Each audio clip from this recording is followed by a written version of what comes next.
Consultorio Cultural. Información que sana. Un servicio de paso libre. Periodismo del sector cultural al estilo Grecu.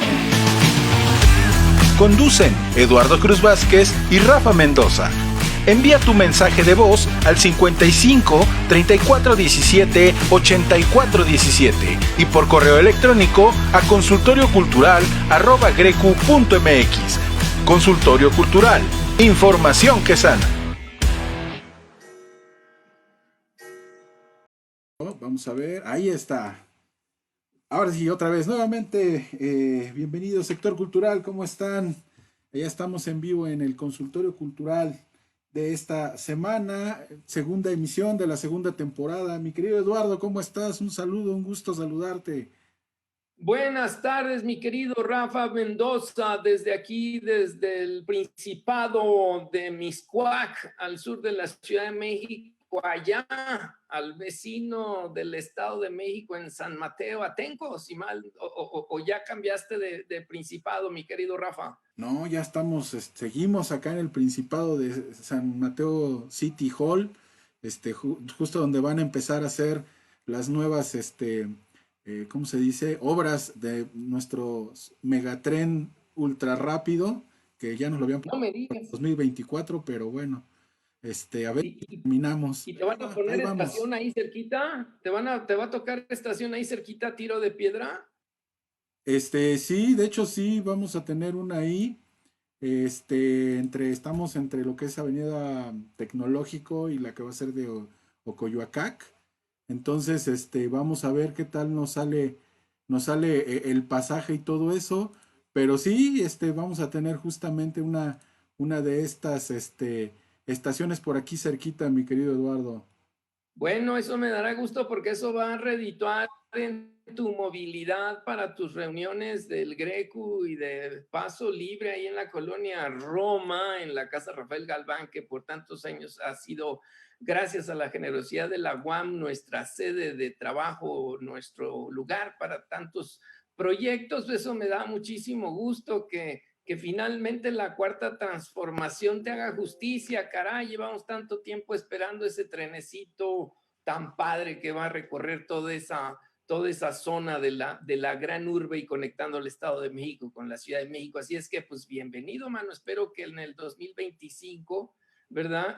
Podamos celebrarlo juntos en un paseíto de esos porque se antojan como de turismo, mano. Así es que, pues, la mejor de las suertes y bienvenidos nuestros amigos aquí a esta emisión, la segunda, como decía Rafa Mendoza, del Consultorio Cultural, información que sana, un servicio de paso libre y del Greco en este miércoles 14 de octubre del 2020, siendo las 6 de la tarde con 3 minutos. Estamos aquí en esta segunda temporada. Mi querido Rafa, ¿cómo han pasado estos días en nuestro queridísimo portal de Paso Libre? Cuéntale a nuestra gente que nos ve qué hay de estos servicios nuevos de consultorio cultural y qué has visto en estos días como editor también de Paso Libre. Pues hemos tenido mucha actividad ahí en Logípolis, mi querido Eduardo. Ha estado Sergio Gómez Montero enviándonos su material dedicado justamente a lo que es la formación del nuevo Morena, ¿no? Que es lo que todo tiene ahorita preocupados un poco. ¿Qué va a pasar con este Morena que no parece ser que esté en muy buenos términos unos con otros? No sabemos quién ganó, ya no sabemos quién quiere pedir otra vez voto por voto, casilla por casilla, en fin. Pero ahí Sergio Gómez está haciendo este análisis. También hemos tenido los 3 textos de Héctor Garay que son muy interesantes sobre la perspectiva de las artes escénicas ante el panorama que se presenta en la decisión de las políticas públicas y cómo ha venido a tener que ir tomando y retomando lo esencial, lo práctico. Hoy le tocó a lo accesorio, ¿no? De justamente de la toma de lo prioritario perspectiva del presidente al momento de referirse a las actividades culturales con respecto a todas las modificaciones en políticas públicas, y que pues sí, seguimos viendo esta diferencia entre lo que se dice, lo que se ve y lo que se hace, que no termina de cuajar. También muy, muy interesante.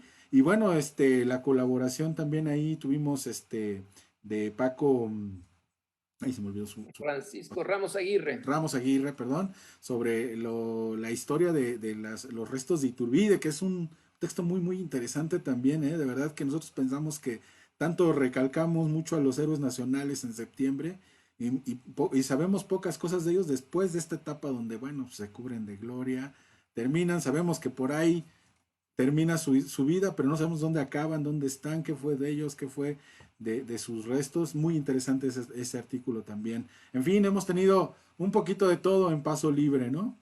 Igual Juan Raúl Barreiro con Juan su Raúl. sección La imagen lúcida, pero regresando a lo de Ramos Aguirre, es a propósito de todo esto que viene, nos estamos adelantando mucho, ya sabes cómo somos nosotros Claro, en Paso claro, Libre. claro. Pero bueno, es esta idea de que, bueno, pues evidentemente Iturbide a ser fusilado en Tamaulipas, en Padilla, ¿sí? Y luego todo esto que pasó después para exhumar sus restos y todo este periplo que es el que nos cuenta el historiador y cronista de Ciudad Victoria, Tamaulipas, Francisco Ramos Aguirre, a quien tengo el gusto de conocerlo desde hace más de 3 décadas. Bueno, es el inicio de otra serie de textos que iremos trabajando con amigos historiadores y por supuesto en estos días también de entrega, amigos que ven este consultorio cultural, este servicio de Paso Libre del Greco, también estaba nuestra sección de otros territorios con nuestro amigo Olivier Dutois, si lo pronuncio bien o mal, pero es de origen francés y es un actor y músico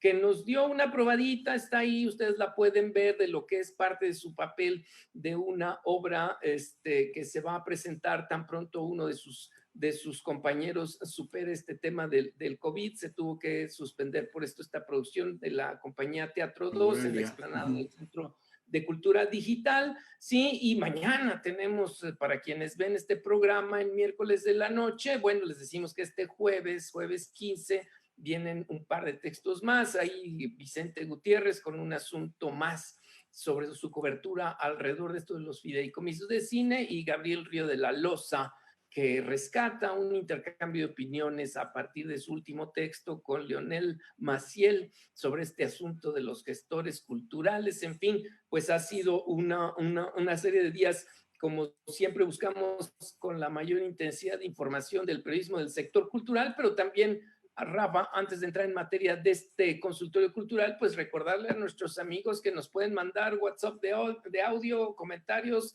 ¿A qué teléfono, mi querido Rafa? Bien, pues ya saben que nos pueden enviar sus comentarios y sobre todo, bueno, sus audios con no mayores de 1 minuto y medio de duración. Al WhatsApp que tenemos es el 55 34 17 84 17. Ya lo tenemos aquí abierto y disponible para que puedan enviarnos sus comentarios, sus mensajes, sus opiniones, hacer su voz presente dentro del programa de consultorio cultural y sobre todo pues integrarse a la discusión con nosotros de todos estos temas que estamos abordando, que justamente hoy, mi querido Eduardo, tenemos uno bien, bien interesante, que se pasa muchas veces por zonas muy, muy, muy lejanas, ¿verdad? Diría por ahí George Lucas, galaxias muy lejanas, pero que es muy importante revisar, que es justamente el tema del reporte de las donatarias 2020, que justamente es lo que el tema que abordaremos el día de hoy. Así es, mi querido Rafa Mendoza, nuestros amigos del Consultorio Cultural, ahí está mi columna publicada el día de ayer en El Paredón, la entrega semanal. Ustedes pueden descargar ahí el reporte de donatarias autorizadas 2020, que corresponde en realidad al ejercicio fiscal de 2019. Está en el portal de la Secretaría de Hacienda, lo hace desde hace años cada 30 de septiembre, independientemente de que fueran neoliberales ahora de la 4T. Pero bueno, ya meses atrás habíamos hecho con un recorrido también por el informe del ejercicio fiscal del 2018. Y en esta columna, pero ahora de manera también en este espacio pues más ampliado, pues hay que hacer algunos comentarios, mi querido Rafa, porque como tú bien lo señalabas en algún momento de nuestra conversación fuera de nuestra pantalla, bueno, se habla mucho de las organizaciones no gubernamentales, se habla mucho justamente de aquellas que utilizan este mecanismo fiscal de deducibilidad para atraer recursos, ¿verdad? A cambio de entregar estos recibos para que quien les dona el dinero, ¿verdad? Pues pueda recibir a cambio de esto un beneficio fiscal que no es otra cosa más que un recurso fiscal y que es algo que ya no se entera al gobierno porque se le entregó, digamos, a estas organizaciones. Entonces, en realidad, podríamos decir, ampliando la expresión, mi querido Rafa, aquello de los subsidios cruzados o en fin, esta otra forma en que el gobierno apoya, estimula la participación del sector privado en este caso en actividades de orden filantrópico. Así es que este reporte de donatarias autorizadas es bien interesante porque es la única ocasión y el instrumento obviamente confiable, amigos que nos ven en este consultorio cultural de Paso Libre del Greco, este miércoles 14 de octubre del 2020, siendo las 6 de la tarde con 11 minutos, es el instrumento que nos permite ver con detalle, ¿sí?, cuánto es lo que reportaron estas organizaciones que recibieron. Evidentemente hay una secrecía, hay que decirlo, en términos de conocer uno por uno los que dieron el dinero. Pertenece sí a un conocimiento de la Secretaría de Hacienda, pero no necesariamente para que cualquier hijo de vecino como Rafa o como yo podamos andar diciendo que fulanito le dio dinero a tal organización. Eso le corresponde al gobierno saberlo, y puede haber algunos mecanismos de transparencia para tratar de llegar a cuestiones más puntuales, pero el caso de esta emisión de consultorio cultural es hacer ese vuelo que se hizo en mi columna, pero deteniéndonos, Rafa, en algunas de estas cifras y en algunos de estas organizaciones que recibieron recursos a lo largo del 2019 y que reportaron a la Secretaría de Hacienda en estos meses para poder hacer este informe. Lo primero, y como destacamos en la columna, es justamente que contra todos mis pronósticos, así lo digo y lo reitero, pues uno pensaba que con todas estas medidas que se emplearon para que muchas organizaciones ya no recibieran recursos del gobierno federal o de los gobiernos estatales, además pues de la política, digamos, restrictiva de la inversión privada y otras cosas que sucedieron el año pasado, pues yo estaba imaginando que esto se iba a venir a pique como la propia economía. Recordemos que nuestra economía en el 2019 no solo no creció, sino cayó al 0.1%. ¿Sí? ¿Eso qué quiere decir? Que yo esperaba más o menos lo mismo. Pues no, resulta que el ingreso total de donativos en 2019 rebasó los 48,000 millones de pesos. Para que tengan ustedes una idea de qué es esto, la UNAM tiene previsto, si el Congreso no dispone otra cosa, y el presidente por supuesto también, ¿sí?, el año que entra su techo es de 45,000 millones de pesos. Entonces, esto les da a ustedes una idea de lo que significa el peso de estos donativos. Ojo, Rafa, es lo que está reportado como donativo. Ya la Secretaría de Hacienda, en la miscelánea fiscal que está por aprobarse, ¿sí?, está metiendo nuevas medidas de control, ¿sí?, ojo, de control sobre las organizaciones que, siendo de la sociedad civil y no siendo donatarias, han reportado muchos recursos, sí, que han o facturado o han reportado simplemente como ingresos y que superan con creces a lo que fiscalmente es posible. No sé si se hacen bolas con lo que les digo, pero sí hay que hacer una diferencia, porque no quiere decir que todo el universo, Rafa, de estos donativos está ahí nada más. No, hay muchas organizaciones de la sociedad civil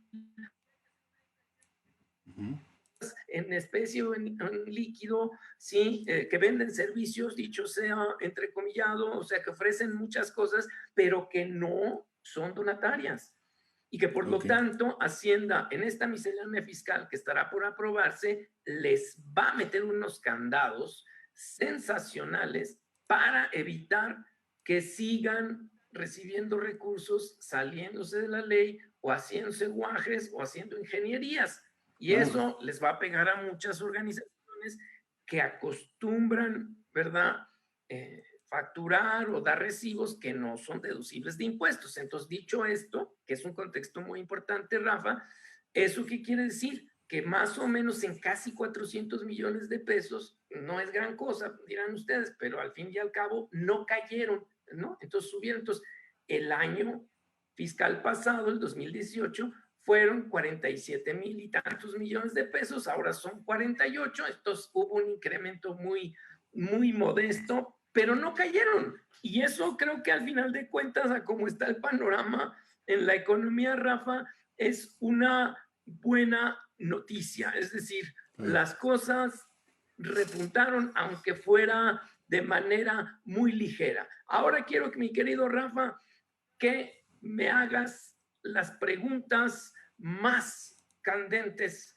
sobre las donatarias, para que nuestros amigos que ven este programa y cuando lleguen a las 600 páginas que tiene este informe y vean y digan, pues, híjole, man, Eduardo, Rafa, 600 páginas, Eduardo, me estás pidiendo que me meta a descargar eso y ver 600 páginas, que aunque le pongas el aumento en el lector, de todos modos quedan letras chiquititas. ¿Por qué no nos ayudamos, Rafa?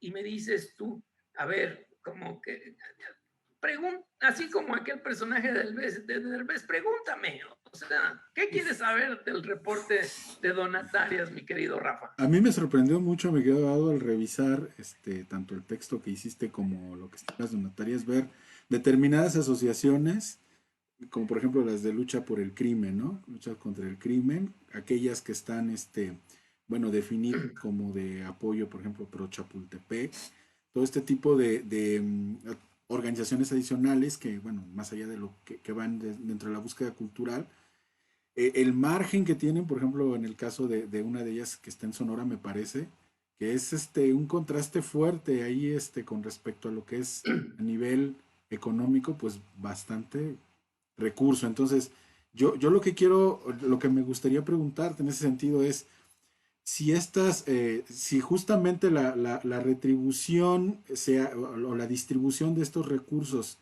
¿consideras tú que ha sido más estratégica en esta ocasión o definitivamente solamente se mantiene, vaya, con una perspectiva de incentivar lo que el gobierno ha querido desarrollar, ¿no? Que es una política de equidad con respecto a la redistribución hacia los más pobres, hacia los más marginados o necesitados?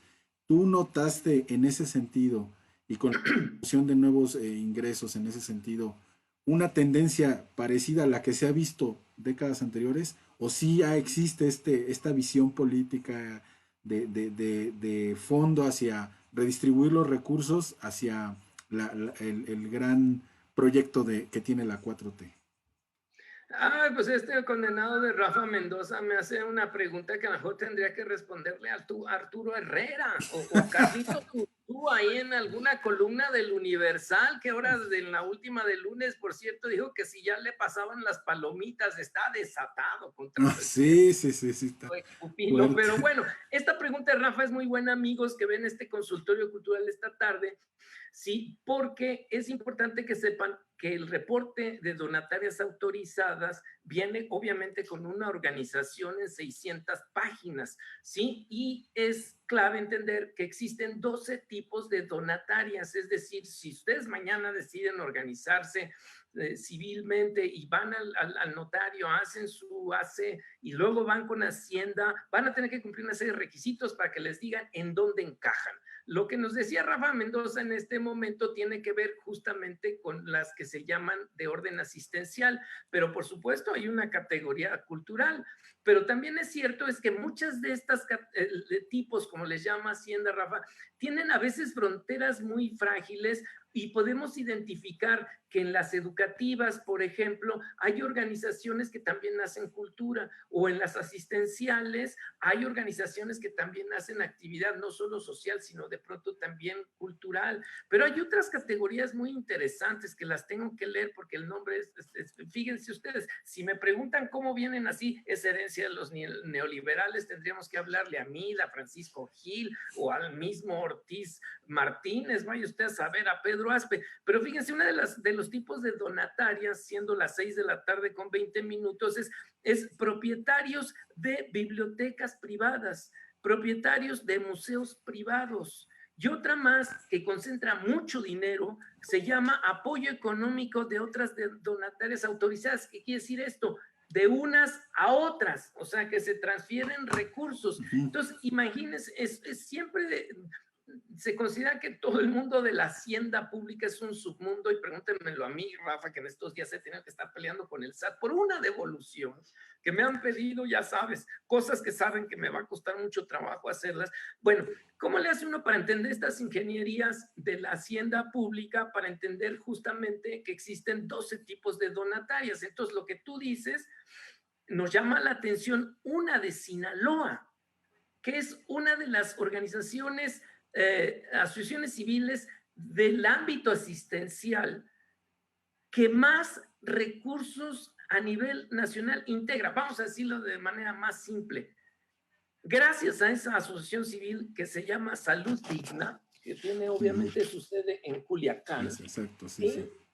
Está Sinaloa colocado, querido Rafa, en el segundo lugar nacional de donativos, ¿sí? Con la friolera de 4,905 millones de pesos reportados en el ejercicio fiscal del 2019, pero esta organización de Salud Digna, solamente ella le da, de esos 4,000, le da 3,823 millones de pesos. O sea, wow, o sea, decíamos hace rato, un ministerio, una secretaría de salud paralela. O sea, imagínense ustedes, 3,823 millones de pesos en efectivo, más 10 millones en especie, ¿sí?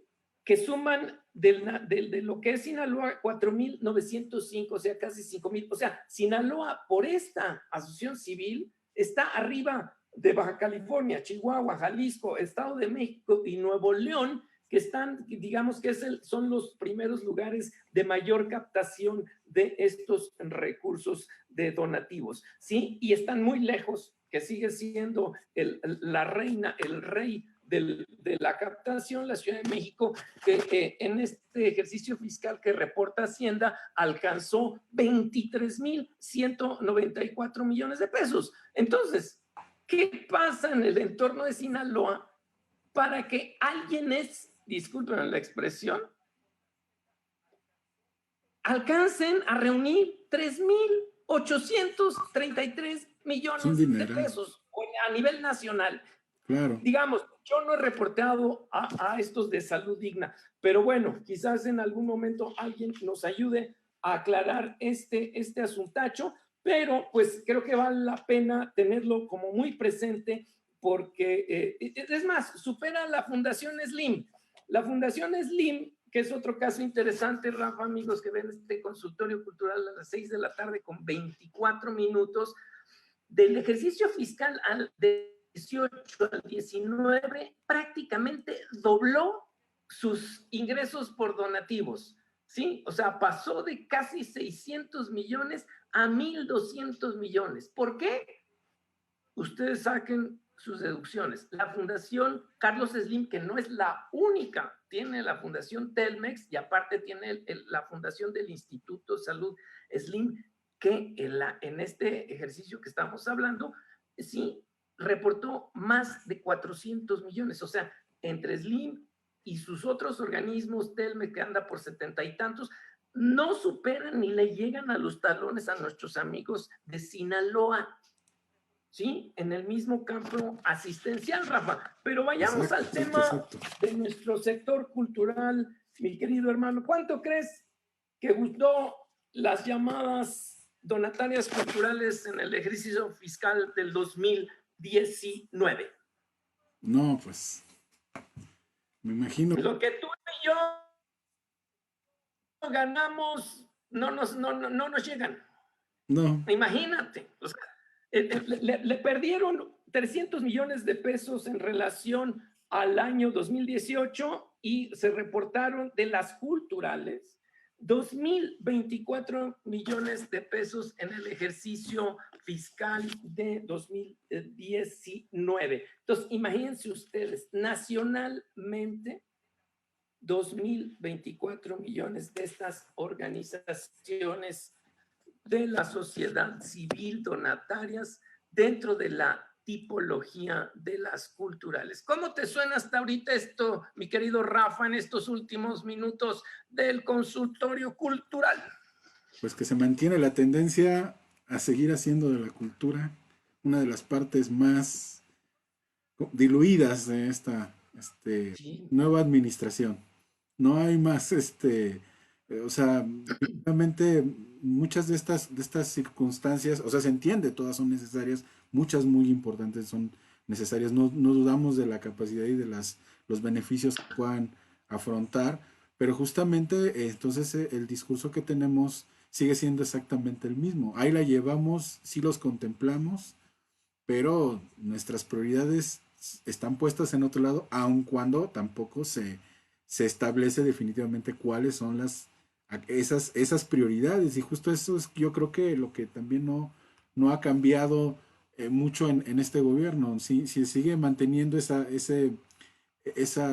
ya no podríamos llamarlo de democracia, pero sí ese criterio totalmente arraigado en el interior de las organizaciones, de las instituciones, que dice no se habla de nada, no se le pregunta a nadie, no se le cuestiona a nadie, no se le consulta a nadie, y simple y sencillamente es sigamos la tendencia como vaya, después veremos si es importante o no que dé el resultado que esperamos, pero me queda claro que seguimos esa línea, y esa era precisamente mi pregunta, si realmente podemos hablar de un cambio en ese sentido. Creo. No, claro, digo, no te contesté por estar poniéndole directo al asunto de los pesos y los centavos, pero bueno, evidentemente no hay política fiscal, digamos, realmente diferente a la neoliberal para efectos de estimular la aportación del sector privado a las actividades filantrópicas,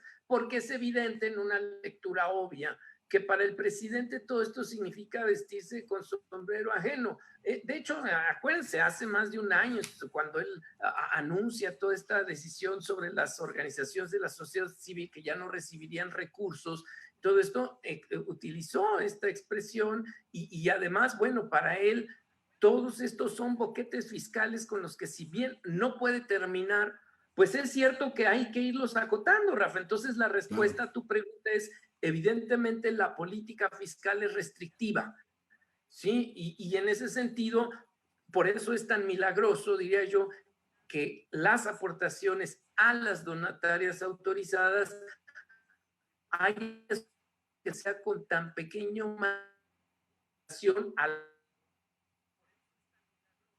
Ok. Estamos teniendo un pequeño retraso de señal. Ajá, entonces sí, en un minuto vamos a mencionar, ya nos llegó por aquí un mensajito, les invitamos a que manden su comentario directamente a través de WhatsApp. Alguien por aquí me está diciendo que también en comentarios han estado tratando de ingresar, y sí, efectivamente nosotros tenemos habilitado la función de comentarios en vivo, así que esperemos que lo puedan hacer. De hecho, ahorita voy a escribir algo por ahí. Saludos. A ver si se cortó un poco la comunicación. Sí, así es, mi querido Eduardo, se cortó, nos quedamos en justamente esto del milagro, de que justamente por ello el milagro de que las donatarias pudieran recibir recursos, ahí nos quedamos.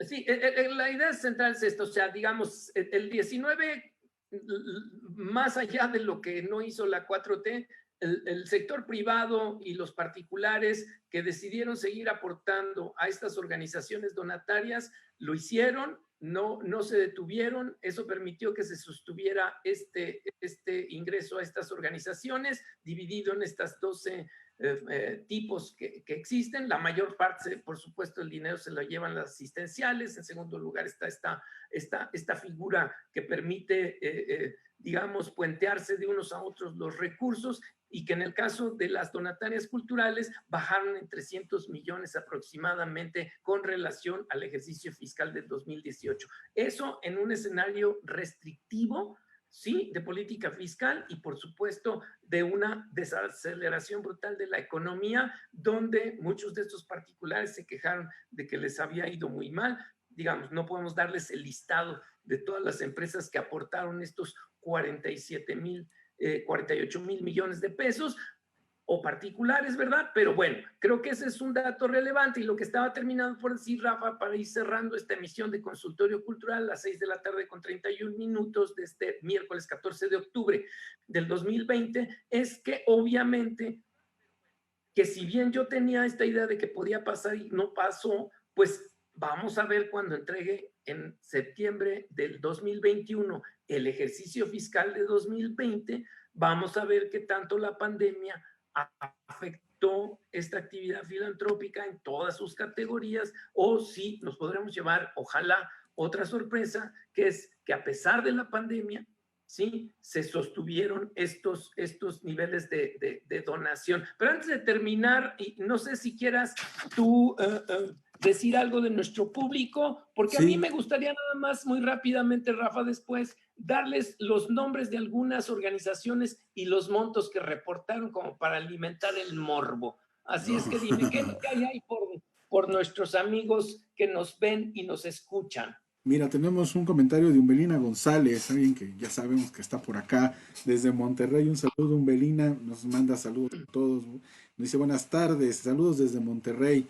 Las donatarias es algo que se tiene que revisar con mucho cuidado, ya que como mencionó Eduardo, depende de cómo estás constituido como asociación y se presta para mucha opacidad. De hecho, sí, una de las preguntas comunes que nos llegan a veces a Facebook a través de Messenger, después de que visitan el portal y el portal de servicios, es justamente eso. Algunos por ahí nos llegan y nos preguntan, ¿tiene sentido crear una asociación y hacerla crecer hasta una donataria autorizada? Es complicado porque si no hay la seguridad de que va a haber ingresos, sale muy caro ser donataria. Entre las disposiciones de la miscelánea fiscal del año próximo, Rafa, Umbelina, está eliminar el registro que pedía Hacienda y que tenía que tramitarse y hacerse ante una cierta organización y una cierta normativa que le implicaba un gasto incluso a la propia donataria para ser certificada. Sí, se va a eliminar, pero a cambio de eso se van a venir otro montón de medidas restrictivas y de vigilancia de estos ingresos para evitar justamente eso que Umbelina dice, que es la opacidad. Así es que en ese sentido, pues sí, Umbelina, tienes toda la razón, o sea, tiene que... yo entiendo esa parte de control, vigilancia, supervisión, lo vivo en carne propia, por una devolución de unos pesos, Hacienda me pide 1000 cosas para corroborar que sí estoy en lo correcto y que ellos se equivocaron. En fin, imagínate lo que tiene que pasar con todas estas organizaciones. Y en tu tierra más, déjame decir que Nuevo León ocupa el tercer lugar, sí, nuevamente de la tabla del top 10 de donatarias con 4.426 millones de pesos, pero la mayor parte de estos recursos, Umbelina, y puedes verlo en el reporte que puedes descargar en Paso Libre, pertenecen a las educativas y a las asistenciales. Y hay muy poca cantidad de los otros 12 tipos de donatarias. Y esto quiere decir que FEMSA, Grupo Monterrey, Alfa, etcétera, pues tienen ahí una serie de organizaciones empresariales y filantrópicas que se llevan muchos de estos recursos. Así es que pues es un caso paradójico si lo comparan con el ya citado en el programa Sinaloa. ¿Sí? Es decir, por don ni por asomo puedes comparar la economía de Nuevo León con la de Sinaloa, y Sinaloa está arriba por 500 millones de pesos. Entonces, crear organizaciones para ser donatarias, Rafa, si no hay la certeza, al menos en la planeación, de que el cabildeo puede, es una cosa, una aventura muy grande. Y por otro lado, también es cierto que muchas de estas organizaciones puentean esos recursos a través de empresas amigas, a través de empresas paralelas. Y déjenme leerles, amigos, ya para cerrar esta emisión. Se las voy a dar así, aunque hay algunas ordenadas en mi columna de Paso Libre, nada más para establecer las odiosas diferencias, ¿no? Entonces, fíjense, la Asociación de Amigos del Museo de Arte Moderno, acuérdense, son datos del 2019, ¿sí? Reportó 3.233.000 pesos. La Fundación UAM, recién creada, ¿sí? 505,000 pesitos, ¿sí? En el 2019. La Fundación UNAM, 311 millones de pesos. El patronato del antiguo Colegio de San Ildefonso, 3.960.000 pesos.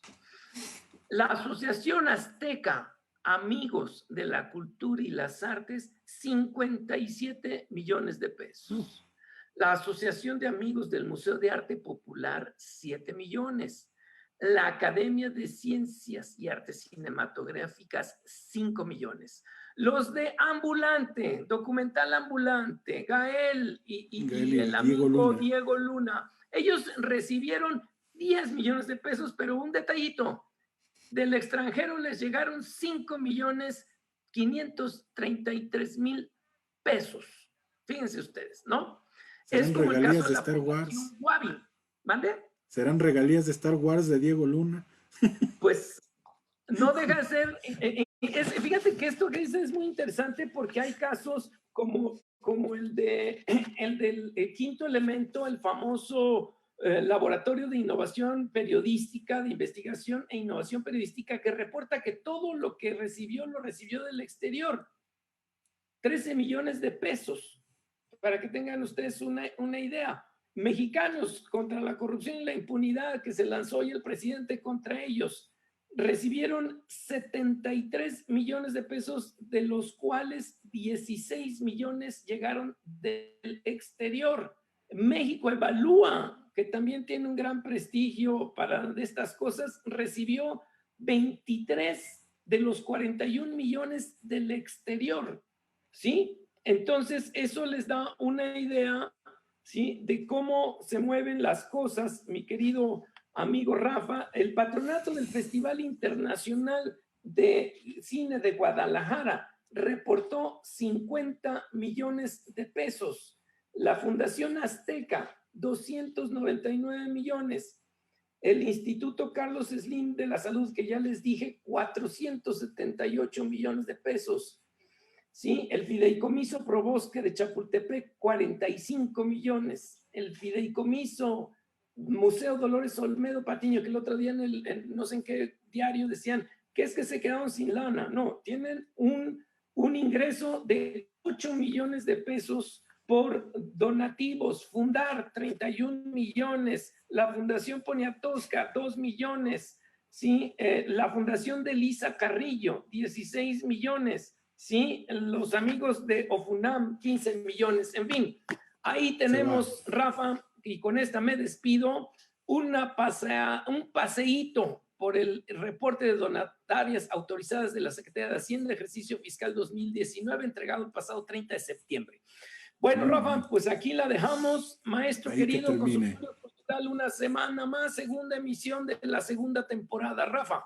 Perfecto, mi querido Eduardo, pues claro que sí, hay que cerrar desafortunadamente esta emisión por el día de hoy. Vamos a vernos la siguiente semana, igual a la misma hora, a las 6 de la tarde. No se les olvide enviar sus mensajes y comentarios a través de la plataforma de WhatsApp. Viene la retransmisión a las 9 de la noche a través de Greco TV, no se lo vayan a perder. Y sobre todo, bueno, yo cierro con un último comentario, principalmente para emprendedores, porque emprendedores culturales, sobre todo, muchos de ellos llegan con la idea y la emoción de ser una asociación civil, aspirando a ser una donataria autorizada para poder mantener aguas con ese tipo de estrategia. Hay que ver hacia otros lados, porque justamente, independientemente de que todo está muy, muy concentrado, tienes que tener demasiado la perspectiva, sobre todo el control de Hacienda es un verdadero control, es un show completo, y mucha gente sí piensa entrar desde esa perspectiva, juntando y recabando cursos para crear. Bueno, en mi caso me ha tocado para crear desde productoras,